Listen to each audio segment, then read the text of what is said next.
Un boato improvviso, la paura negli occhi dei bambini e un petardo che vola a pochi centimetri dai loro volti.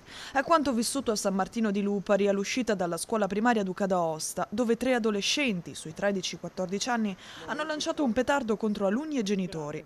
A raccontarci la vicenda è una delle mamme presenti, che di certo non si aspettava di vivere una situazione del genere.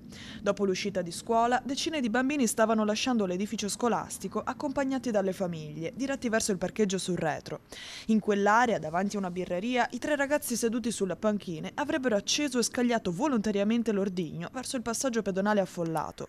Fortunatamente nessuno è rimasto ferito, ma lo spavento è stato enorme. I ragazzi, dopo il lancio, si sarebbero anche messi a ridere. Questo è un gesto assolutamente che condanniamo fortemente, primo perché è un gesto molto pericoloso, poteva anche portare a delle conseguenze per la mamma, per i bambini che sono passati al momento del lancio di questo petardo, quindi lo condanniamo fortemente e per fortuna che non è successo nulla.